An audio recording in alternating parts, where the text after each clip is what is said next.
Hello po mga ka-diaries, narito pong muli ang inyong lakwatsyero Alvin Flores para sa isa na namang episode ng Bicycle Diaries.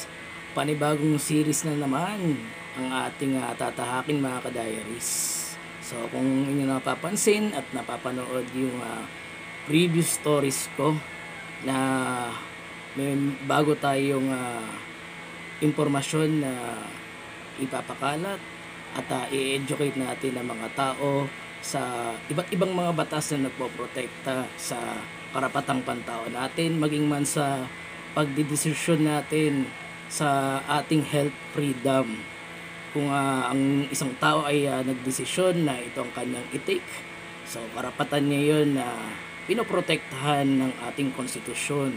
Kung ang isang tao naman ay nagdesisyon na wag mag-take ng ganitong experimental drug o ayaw niyang magpaturok, choice din niya yon dahil protected din yon ng ating konstitusyon. So, ito na nga yun. At hindi lang dahil talaga sa internet, hindi tayo madaling makakahanap nito. At may mga may mga kapatiran tayo, may mga ka-patriots, freedom fighters, mga ka-truthers na talagang napaka-generous na i-share ito. Which is ito nga. We have to know our rights. Ayan. So, nandyan unang-una nakasulat nakasulat diyan yung ating 1987 Constitution. Ito na nga. Isa-isahin kong basahin sa inyo ha. So, nowadays, yung karamihan sa mga kababayan natin ay tila baga wala nang alam o di kaya wala nang pakialam dito sa mga batas natin na yun pala ay nakakaprotekta pala sa ating mga karapatang pantao. Nang sa ganun hindi tayo naabuso kung kahit saang mang field tayo naroroon na anuman ang institusyon na inyong kinabibilangan ay kabilang ka pa rin dito sa ating bansa na protected ng ating saligang batas. Sabi nga dyan sa 1987 Constitution, Article 2, Section 11, hindi dapat alisan ng buhay, kalayaan o ari-arian ang sino mang tao nang hindi sa kaparaanan ng batas, ni pagkaitan ng sino mang tao ng pantay na pangangalaga ng batas. So, ayan hindi dapat i-deprive sa mga tao yung isang bagay na talagang napaka-essential sa kanilang buhay at sa kanilang pamilya. Hindi pwedeng isuppress yan ng kahit anumang government institution o di kaya private institution. Walang karapatan yung mga yun. Ayan. Next is Article 3, Section 1. Pinahalagahan ng Estado ang karangalan ng bawat tao at ginagarantiyahan ang lubos na paggalang sa mga karapatang pantao. Ito nga, mas kilalang tawag itong Bill of Rights. At ito pang latest, noong 2021 lang to pinasa at aprobado ng ating dating Pangulong Duterte. Republic Act 11525, Section 12. Ang vaccine card ay hindi tinuturing mandatory requirements. Diba? Ayan, teka lang ko lang. Nailigpit ko na pala yun. Pero I think may separate video yun na i-specify ko talaga yung about the section 12. Yun, mas kompleto yun Kasi hindi mandatory requirement yun. Sa kahit saan mang institution, hindi pwedeng i-require yun. Sa trabaho, sa paaralan, di ba? Hindi pwedeng gawing requirement yun. Pagka mag-enroll ng isang bata, o mag-apply ng trabaho, o di kaya kahit saan mang transaction, maging man sa mga di ba? Sa mga paamilihan, sa supermarkets, department stores, etc. Or kahit saan mang government transaction, hindi pwedeng i-require itong vaccine card na yan. Republic Act 10173, Chapter 5, Section 20. Ang iyong personal na data ay hindi dapat kolektahin, maproseso at maitago ng walang malinaw mong pahintulot. Ito ang tinatawag na Data Privacy Act. Diba?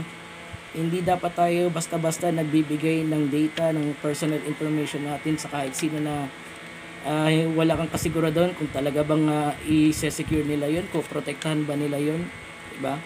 So karapatan natin na hindi magbigay ng ng kahit anumang personal information patungkol sa atin. We have to protect our data privacy. Yan. At ito pang isa, Revised Penal Code Article 286. Ang sinamang mamilit sa atin ng mga bagay na sa tingin natin ay delikado yun sa ating katawan, sa ating buhay, ay may karapatan natin silang sampahan ng tinatawag na grave coercion. Marami nang nagtagumpay dito, lalong-lalo na ng panahon ng talagang ginigipit sila sa nagdaang bakunahan. May mga nagtagumpay na sampahan sila ng grave coercion. At iyon na nga, yung mga sinampahan nila, umurong na dahil nga talagang hindi nga talaga nila pwedeng ipilit yun, di ba? Matindi ang kakaharapin nila pagka pinilit nila yun. So ayun yung mga ilan sa mga batas na dapat na malaman natin, nang sa ganun maigiit natin itong mga itong mga batas na to, at maprotektahan syempre yung ating mga karapatan. So ayun, saan nga ba tayo pupunta? So as usual, pagka may mga bago tayong mga series at saka may mga bagong flyers tayong i-distribute, babalik ulit tayo sa lupang tinubuan. Ayan na. So ayan na, medyo natatawa kayo. Ako natatawa din sa lupang tinubuan na yan. Siguro naman natatawa din kayo sa pagka nasasabi ko yung lupang tinubuan. So saan nga ba? Balik tayo ulit dito sa May Kawayan. Isa na namang mataong lugar ang ating pupuntahan, isang barangay dito sa May Kawayan na ating pupuntahan. So saan nga ba? Syempre walang iba kundi yung Barangay Malhakan. So tara, larga na tayo. Alright mga ka-diaries, sa wakas narito na tayo sa Barangay Malhakan sa lungsod ng May Kawayan. So dito ako nag-park. So makikita niyo yung aking bike. Naubusan na kasi ng slot para sa pagpa-park para sa bicycle. So narito ngayon tayo sa Save More. So itong areang iyan na kung saan nakatayo din yung Save More, ang tawag dyan sa areang iyan, kasama ng ibang establishments gaya ng McDo, ay Sopima Square. So ayan, ano pang hinihintay natin? Simulan na natin ang pagdidistribute ng flyers. Magandang hapon po. Okay lang, paabutan ko po kayo ng flyers about dun sa mga iba't ibang batas natin na promoprotekta sa karapatang pantao po natin. Na ito po yung impormasyon na pinapakalat namin na na may mga karapatang pantao pala tayo, yung mga batas na promoprotekta sa atin. Kagaya ng RA 11525 na yung vaccine card pala ay hindi pala requirement. Nung una hindi natin alam yan, kaya marami sa atin napilitan saka walang kaalam-alam na yun pala Kasi yan, kagaya niyan, nababalitaan, iniimbestigan na sa Kongreso yung excess deaths. Bakit maraming namamatay? Yung mga naturukan daw pala yung mga yung mga na yun pala sila din yung mga na nabiktima nun that time. Kaya hanggang ngayon iniimbestigan pa rin po. Kaya at least kung tayo hanggang ngayon okay pa rin tayo, just in case na magkagipitan, halimbawa niyan may kurtosis po.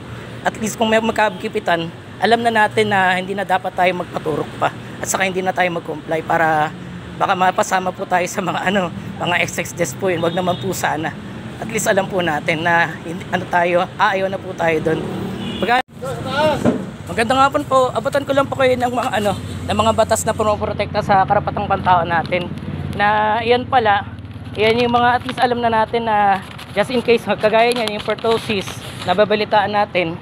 Yan yung mga batas na protekta just in case na magkagipitan o di kaya yung sapilitan na bakunahan. Pwede nating gamitin yan, igiit natin yan kagaya ng RA 11525 na hindi man pala requirement yung vaccine card. Nung umpisa hindi natin alam yan kasi hindi naman binabalita yan, pero at least alam na natin at saka hindi na tayo mag-comply sa susunod. Kasi umiral na yan kagaya ng excess deaths. Iniimbestigahan pa rin hanggang ngayon yan Yung bakit may mga namamatay noong 2021. At saka yung na-autopsy na yung mga nabakunahan pala yung mga nabiktima nun. Yung mga nabiktima at saka namamatay. Magkano pakibasa na lang po Sige, thank you po. Hapon po kuya, abutan ko lang po kayo ng mga batas na pumoprotekta sa karapatang pantao natin. Kagaya niyan na yung nababalitaan natin na yung pertussis at nababalitaan na baka mag-lockdown. Just in case na magsapilitan o di kaya sapilitan na bakunahan, ito yung mga batas na pumoprotekta sa karapatang pantao natin. Kagaya ng RA 11525 na hindi man pala requirement yung vaccine card. Sa umpisa hindi natin alam yan kasi napilitan tayo magpabakuna o di kaya iba walang kaalam-alam, talagang nagpabakuna na lang na unaware sila na experimental pala yan. At least kapag gano'n nagkagipitan ulit na sa pilitang bakunahan, alam na natin paano umayaw at saka igiit yung batas na yan na kailangan maprotektahan yung karapatan natin. Pagkano pakibasa nila pa? Sige, magandang hapon po. Abutan ko lang po kayo ng flyers about dun sa mga karapatang pantao natin, yung mga batas na pumoprotekta sa karapatang pantao natin. Kagaya niya, nababalitaan natin yung pertussis at saka baka daw mag-lockdown. Just in case na magsapilitan o di kaya sapilitang bakunahan, at least alam na natin yung mga batas na yan.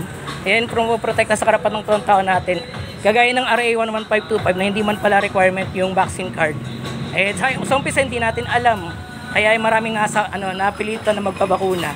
At least alam na natin paano igiit po yan yung batas na yan. Pagkano pakibasa nila pa? Sige tayo pa. Magandang hapon po. Abutan ko po kayo ng flyers about dun sa mga batas na pumoprotekta sa karapatang pantao natin. Kagaya nito, na nababalitaan yung pertussis, baka daw mag-lockdown, just in case na sapilitan na bakunahan o di kaya gipitan, alam na natin na igiit yung mga batas na to, kagaya ng RA 11525 na hindi man pala requirement yung vaccine card. Kasi experimental pala yan ayon sa batas. Kaya maraming napilitan sa atin na magpabakuna o di kaya walang kaalam-alam kasi experimental po eh. At least alam na natin to na ito pala ay poprotekta sa atin at may karapatan tayong umayaw po. Paano na lang pa? Pagka may oras pa, pakibasa na lang po ha. Sige, thank you po. Okay lang po ba kayo, abutan ko po kayo ng flyers about dun sa mga batas na poprotekta sa karapatang pantao natin. Iyan yung mga natin, kagaya na nababalitaan na may pertussis at saka baka just in case na sapilitan na bakunan, magkagipitan, alam na natin igiit yan, kagaya ng RA 11525 na hindi man pala requirement yung vaccine card. Kasi marami sa atin na napilitan o di kaya walang kaalam-alam talaga kasi ayon sa batas, experimental pala yan. Kagaya niyan, yung sa Kongreso na inimbestigan yung excess deaths na hindi masagot ng DOH, maraming in denial sa kanila. Kaya iyan, just in case na pilitin tayo o di kaya may magbahay-bahay man dyan, alam na natin na paano umayaw. Pwede nating igiit yung na yan, yung mga batas na yan, para maprotektahan tayo. Magandang hapon po, abutan ko po kayo ng flyers about dun sa mga batas na pumoprotekta sa karapatang pantao natin. Kagaya ng 97 on Constitution. Kasi may nababalitaan yung pertussis. Just in case na magkagipitan o di kaya sa pilitang bakunahan, alam na natin yung mga batas na yan, kagaya ng RA 11525 na hindi man pala requirement yung vaccine card at saka experimental pala yan, kaya maraming napilitan sa atin na magpabakuna at saka wala talagang kaalam-alam kasi experimental nga ayon sa batas. Just in case na pilitin tayo na ganyan, hindi kaya magbahay-bahay, pwede nating igiit yan yung mga karapatan na yan para talaga may hindi na tayo pilitin pa. Sige po, thank you. Nangapon po, abutan ko lang po kayo ng flyers about dun sa mga batas na punoprotekta sa ating karapatan na kagaya yun, nababalitaan yung pertussis. Just in case na magkagipitan o di kaya mag-lockdown at saka sa pilitang bakunahan, alam na natin yung mga batas na to, kagaya ng RA 11525 na hindi man pala requirement yung vaccine card. Kasi nga, walang kaalam-alam, kaya karamihan sa atin pilitan na magpabakuna. At kaya wala talagang kaalam-alam dahil nga experimental ayon sa batas. At least, kung may pumunta sa atin ng ganyan, pwede tayong umayaw. Kasi karapatan natin yan. Para hindi naabuso yung karapatan natin po. Pagka pakibasa na lang po. Sige, thank you po. Magandang hapon po kuya, abutan ko po kayo ng flyers about dun sa mga batas na pumoprotekta sa karapatang pantao natin. Nababalitaan kasi na mayroong pertussis, just in case na magkagipitan o di kaya sa pilitang bakunahan o di kaya mag-lockdown. Alam na natin yung mga batas na yung kagaya ng RA 11525 na hindi man pala requirement yung vaccine card. Kasi nga experimental yan ayon sa batas. Kaya marami sa atin na napilitan na magpabakuna. Yung iba talagang walang kaalam-alam. Kaya yung excess deaths na iniimbestigan sa Kongreso, hanggang ngayon nare-resolve pa rin yan kasi yung mga nabiktima talaga nun, yung mga nabakunahan at saka yung nangamatay, puro pala mga nabakunahan. Kaya just in case na magkaganon, alam na natin yung gagawin dahil may batas na protekta sa atin po. Sige, thank you po. Magandang hapon po. Abutan ko lang po kayo ng flyers about dun sa mga batas na protekta sa karapatang pantao natin. Gagaya na nababalitaan yung pertussis.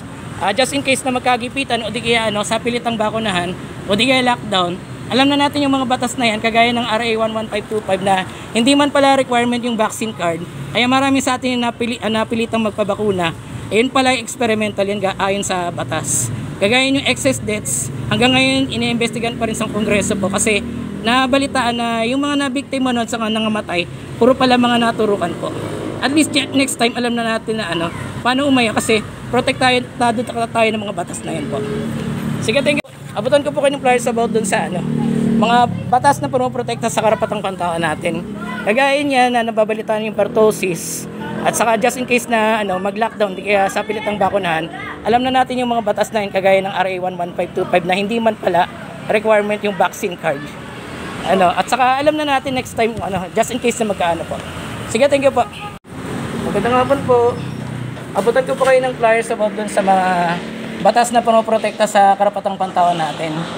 Iyan kasi yung yung mga rights natin na halimbawa yung health freedom natin, iyan pala pumoprotekta sa mga natin, karapatan natin. Halimbawa, ayaw nating magpaturok, at least alam na natin na paano natin gamitin yan. Kagaya ng RA 11525 na hindi man pala requirement yung vaccine card.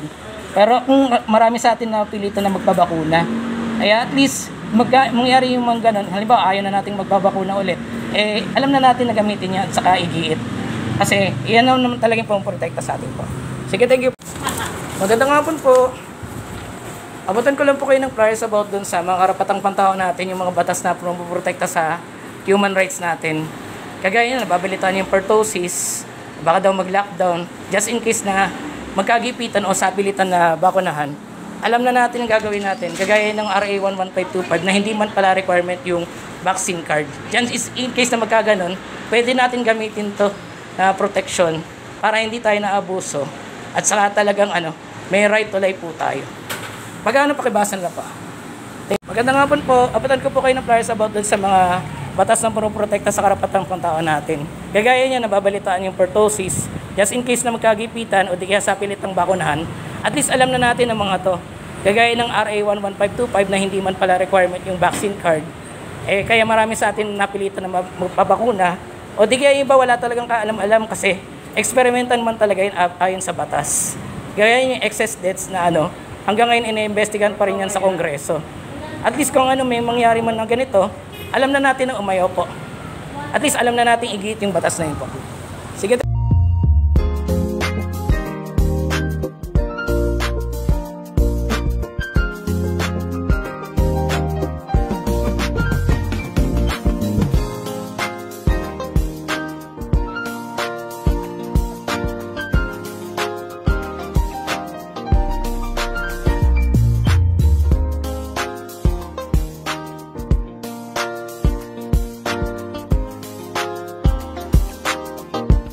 Finally mga ka-diaries, naubos na naman natin yung pagpapamigay ng flyers.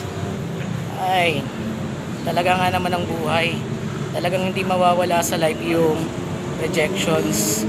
Pero kung matitigilan ka dahil sa mga rejections na yan, talagang hindi tayo magsasucceed. Parte na talaga ng buhay yan. Ang susi lang talaga dyan, kailangan lang magpatuloy sa buhay.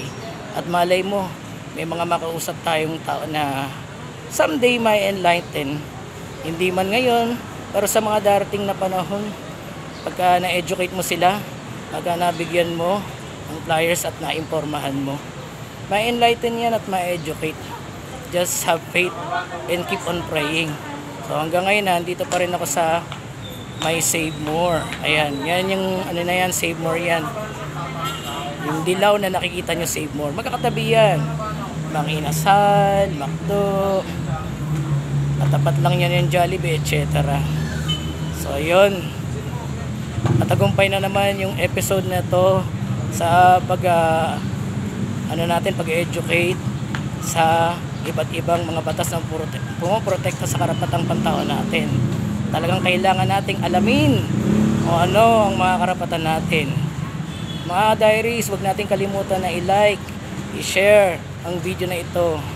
At huwag din natin kalimutan na i-subscribe ang ating channel Bicycle Diaries para lagi tayong updated sa anuman mga i-upload nating videos.